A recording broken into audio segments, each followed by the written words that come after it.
Welcome to the good, the bad, and the ugly. Where the mighty have fallen, the good get ugly, and there's no such thing as bad publicity. This time, we chart the miraculous revival of 5 celebrities whose careers appear to be dead in the water.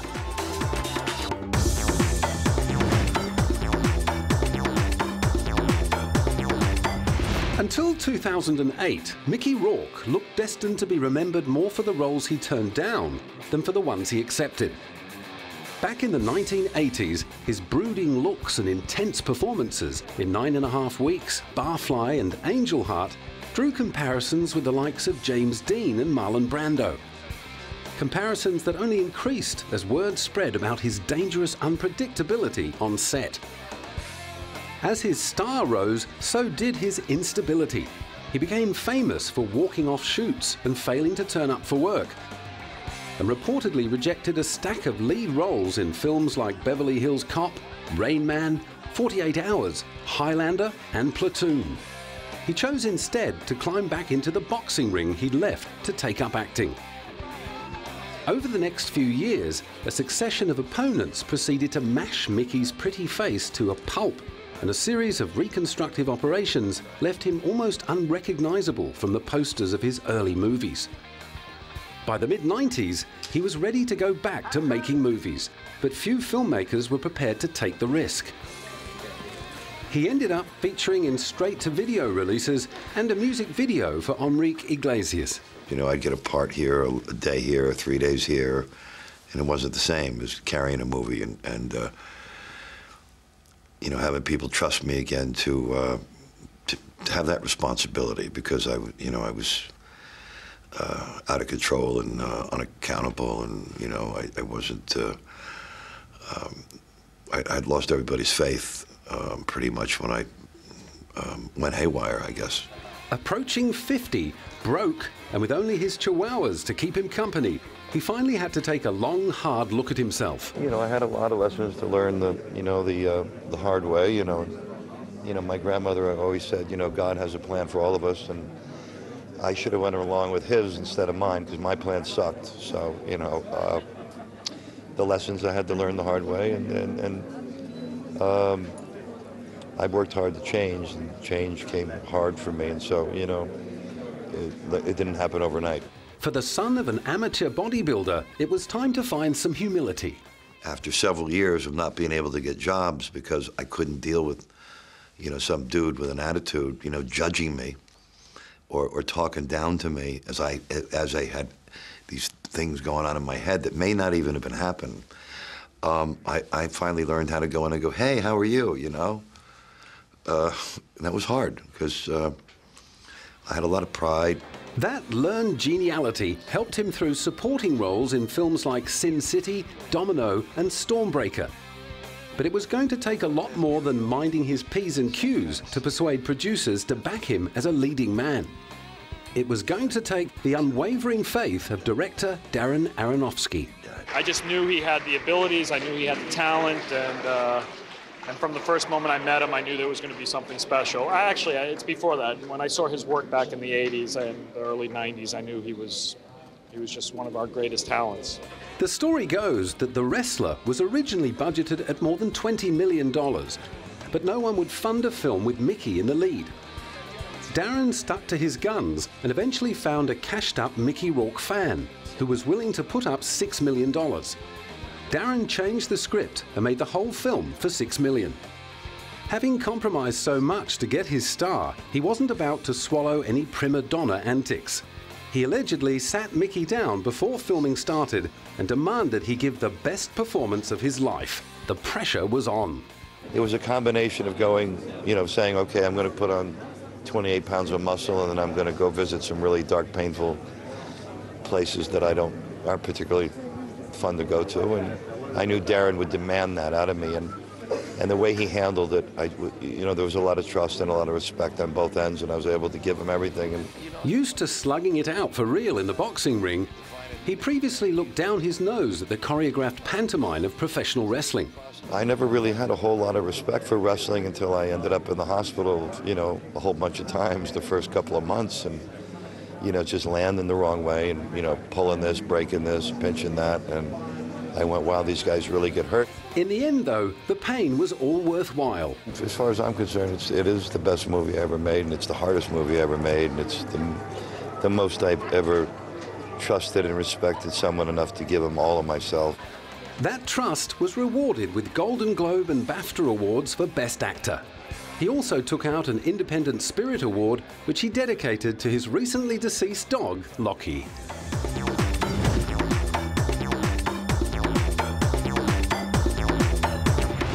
One comeback kid who has never fallen foul of the establishment is seven-time Tour de France winner Lance Armstrong. However, over the course of his 20-year cycling career, there have been plenty of attempts to discredit him. Rumours of performance-enhancing drug taking have sat on his back wheel since the early days. But the road racing whiz, who describes himself as the most tested athlete in history, proved as successful at fending off doping allegations as he did at beating his fellow competitors. He was given quite a run for his money in 2005 by French newspaper L'Equipe, which insisted it had proof that samples of Lance's urine collected during the Tour de France in 1999 showed indisputable traces of a banned substance called EPO. Les premiers documents sont les résultats d'analyses pratiquées. The first documents are the results of tests carried out by the worldwide known French doping laboratory at Châtenay-Malabry on samples taken between 1999 and 2004, based on 3 different EPO tracing parameters, which establish that a certain number of anonymous samples carry EPO traces. The resulting court case ruled that the urine samples had been improperly handled and tested, and Lance lived to race another day. The questions have continued, the suspicion has continued, but the only other thing that's really continued, and I think is the most alarming thing, is the performance. I've not gone away. And I think sometimes you see athletes where they get a lot of attention, a lot of scrutiny, and the crush does come on, and the performance diminishes. And I'm proud to say that that's never happened with me. Bouncing back from the persistent doping claims was a downhill ride compared to the mountain he'd had to climb back in 1996 when he was diagnosed with testicular cancer. It showed me the ultrasounds and the other x-rays and said we had a problem. And of course, I just, what everybody does, I was in denial. I thought this can't be because I'm 25 years old, I'm one of the best in my sport, and why would I have cancer? The disease had spread to his brain and lungs, and doctors gave him less than a 50% chance of survival before committing him to a brutal regime of surgery and chemotherapy. It provided him with a supreme test of his battling spirit. Not only did he beat the doctors' odds to survive, he ended up winning the toughest road race in the world less than 3 years later. In July 2004, after repeating the phenomenal feat 4 more years in a row, he looked on track to secure his 6th straight Tour. Yeah, he's a great sportsman, of course, very strong, very dominant. It's not easy to win the Tour 5 times, and yeah, it will be 6 times, yeah. It's a strong man, of course. He'd become such a dead cert that hundreds of American fans had made the trip to Lons-le-Saunier to cheer him home. Lance is gonna win. Yes? Yeah, I'm positive. I guarantee it. We're rooting for him. We hope he goes for his 6th victory. Great guy, survives cancer. A hero, American hero. We love Lance Armstrong. He's prepared, he's physically fit, nutritionally fit, psychologically. I think everything's fine. He's got a great team. So he can't lose. He's not alone. He's got a great team that's working for him. So he can't really lose. Even comedian Robin Williams had rolled in for a look-see. My feeling about Lance is extraordinary. It's like, je crois que la 6e fois, merci Dieu, c'est la gagner le maillot jaune en Paris. I'm here especially for him and for l'équipe postale aussi. Pour l'équipe postale, c'est le train de grande vitesse postale. Au revoir, soyez sains, soyez secs maintenant alors.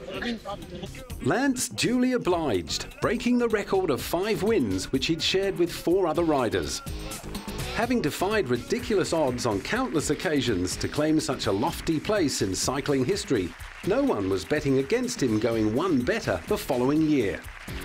Aside from putting even more distance between him and his nearest rival in the record books, his 7th victory also brought with it a poignant reminder of the hard race he'd ridden to get there. Before beginning his chemotherapy back in 1996, the doctors had advised him to bank some of his sperm if he had any hopes of having kids. He'd taken their advice, and 9 years later, on the eve of his retirement, his 3 children accompanied him to the podium. First and foremost, I think the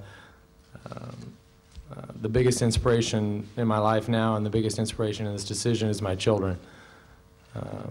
They're the ones that make it easier to suffer, but they're also the ones that have told me that it's time to come home. And surely he'd earned the right to put his feet up. By the age of 34, he'd won every media award going, and it was time to concentrate on his personal life. As well as setting up the Lance Armstrong Foundation to support people affected by cancer, he ploughed plenty of energy into high-profile romances with Sheryl Crow, Ashley Olsen and Kate Hudson. Finally, in 2008, after doctors predicted he would never be able to father children naturally, he announced his latest girlfriend was pregnant. True to Lance Armstrong form, however, that wasn't the only piece of odds-defying news. On the 9th of September 2008, he declared that he would be making a return to pro cycling, with the express goal of winning the 2009 Tour de France.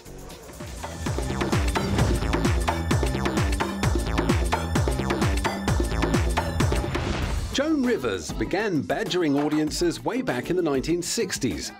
After performing in numerous stand-up comedy clubs, she began making appearances on The Tonight Show with Johnny Carson. Her brash Brooklyn bark provided the perfect complement to the below-the-belt humor that left no one out of the firing line. Catty gags like, "Is Elizabeth Taylor fat? Her favorite food is seconds," were balanced out with pokes at herself like, "I've got flabby thighs, but fortunately my stomach covers them." "Can we talk?" became her catchphrase, and her endless stock of low blows kept her in business as a top comic until the late 80s. By then, her addiction to plastic surgery had turned her into her own caricature, and it appeared she'd taken the self-parody as far as it could go. She sank to the depths of despair in 1987 when her husband and producer, Edgar Rosenberg, committed suicide. In one fell swoop, she'd lost her companion of 22 years and the use of her trademark bored husband jokes. According to her autobiography, Bouncing Back, she then developed bulimia and entertained her own thoughts of suicide. After that, Joan's stand-up career gave way to a sit-down career as a daytime talk show host.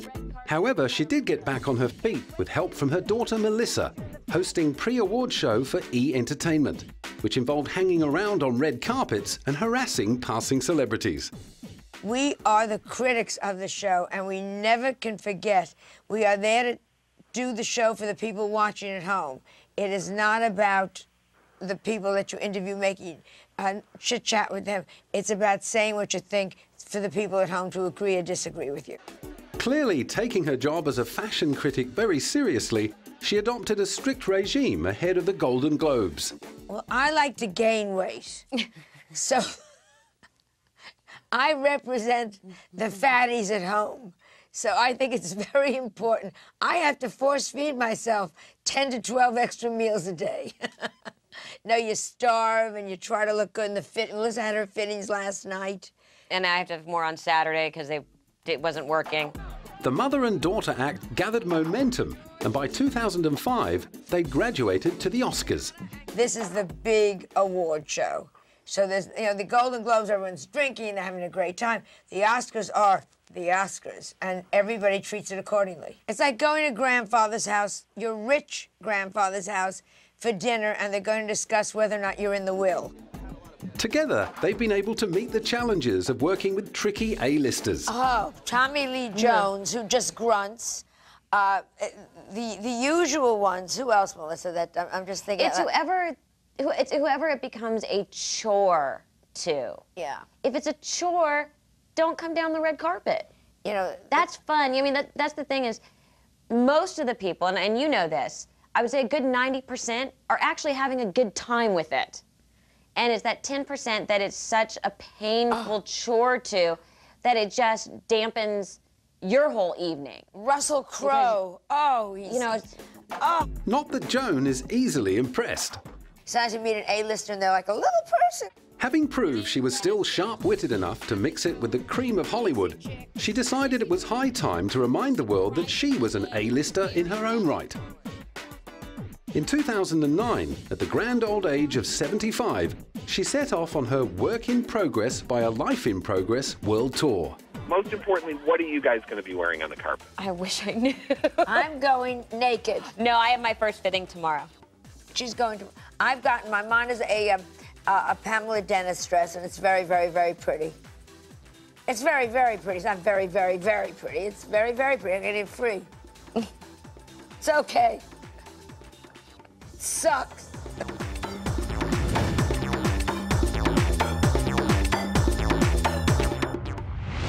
It's perhaps hard to believe that the television series Star Trek only ran from 1966 to 1969. But somewhere along the intergalactic highway, the identity of actor and novelist William Shatner became irrevocably fused with that of his Starship Commander alter ego, Captain James T. Kirk. I had to take an MRI the other day. And you know what an MRI is? You go into those little thing and you're encapsulated. And I'm somewhat claustrophobic. And I'm thinking, I gotta talk myself down. I can't scream. Captain Kirk can't scream. Get me out of here! I couldn't do that. And then the guy running the MRI machine came up to me and said, I'm your biggest fan. Was it the dorky sound effects, the tight sweaters, the pointy ears, the polystyrene rocks, or Lieutenant Uhuru's cleavage that turned the low-rent sci-fi saga into a cult hit? Or was it the scriptwriter's decision to boldly go where no TV show had gone before? The acting was fun. I had some fun things to do as an actor.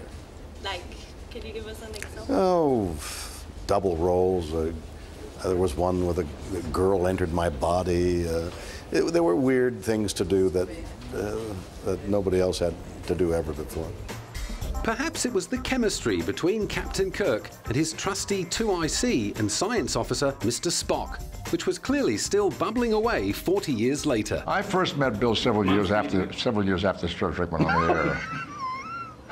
That's a funny line. You're here. We're talking about Star Trek for 40 years, and that's the first time he said that. We were too busy making the shows to meet. We didn't meet, you know. He would go into makeup early in the morning, and I'd arrive jauntily hours later, and then have to drag him. You know, by 3 hours of makeup, he was exhausted. The rest of the day, I had to drag him along. He'd carry me the rest of the day. Literally. And I'd say to him, who are you? What's your name? And he didn't. I had to introduce myself by the third year. He kept saying, well, this is frickin' frack. We do this routine. Sadly, however, while dedicated Trekkies got to lap up the series reruns throughout the 1970s, William was doing it tough.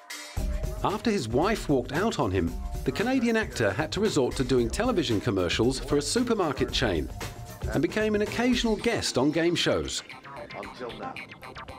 At his lowest point, he lived in a truck bed camper in the San Fernando Valley, taking on odd jobs and making appearances at parties.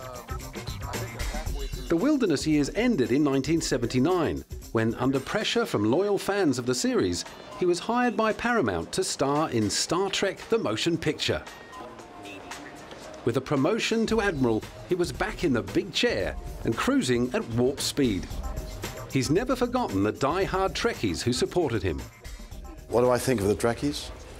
I love each and every one of them. They're wonderful. Having been given a reprieve, he hung tightly to the controls, starring in another 5 Star Trek films, one of which he directed himself. During the 80s, he also made a return to television as veteran police officer T.J. Hooker. His other ventures have included releasing recordings of his recitations of famous songs like Mr. Tambourine Man, backed by psychedelic orchestral arrangements. He's also released a series of sci-fi novels, which he may or may not have written himself. For all his success and talents, however, It's probably fair to say that few people really took him seriously until he landed the part of oddball attorney Denny Crane in the final series of primetime legal drama The Practice in 2004. After all those years of hamming it up in space, he took out an Emmy for supporting actor in a drama series. What I was dreading was the disappointment of losing. I'd rather not be nominated. I don't really know whether I mean that or not. But you want the nomination, and then once you get the nomination, you want to win. But what you don't want is the, oh gosh, I lost. And so you have a 20% chance of winning, I guess. And the thrill is unbounded. At the age of 64, he'd finally become part of the establishment and followed up by winning a Golden Globe and a second Emmy for his work in the spin-off hit Boston Legal. But he still wasn't giving away his day job as guest star at the endless round of Star Trek exhibitions and conventions, not to mention Star Trek The Tour. 40 years later, watch what happens when I press this button. Nothing's just exactly the way it was. Like you back home? Just like back home.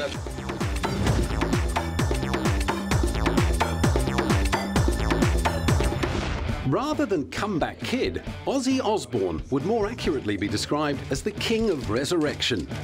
Dubbed the Prince of Darkness early on in his hard-rocking career, he steered Black Sabbath through their platinum-selling heyday of the 1970s, before finding himself out on his own, suffering from depression and addictions to a mixed bag of intoxicating substances.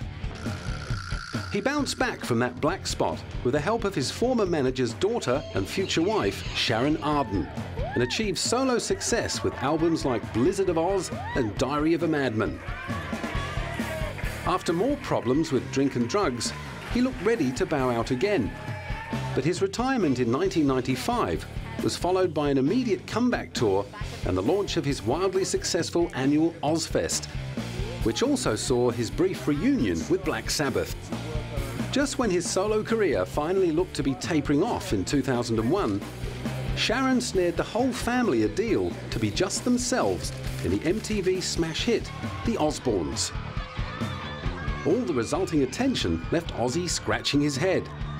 But over the next few years, he was invited to dine with the president, awarded a star on the Hollywood Walk of Fame, and declared a living legend at the 2008 Classic Rock Awards. I don't know about the living legend bit. I'm glad I'm alive to receive the award because my lifestyle went crazy for a long while, you know. I mean, I quite enjoy not drinking or getting messed up anymore. I'm not saying I'm a prude or anything, but I kind of remember what I did yesterday. On the eve of his 60th birthday in December 2008, he could remember all the way back to his first hit with Black Sabbath. So I remember being in a club in Birmingham, and Jim Simpson, the then manager, local guy, said to me, "Oh, your album goes in the charts next week, it's 17, I think." I thought he was pulling my leg, and I said, "You know, you're joking." And we had no idea. He also hadn't forgotten that his status as a living legend rather than a dead one owed a lot to his other half. If you want me to manage, you've got to start cleaning your act up. Well, I did for a while, but then I went back out. And she stuck by me through it all. And this is a dedication to my wife, Sharon. She's wonderful. The best thing that's ever happened to me in my life. I love her.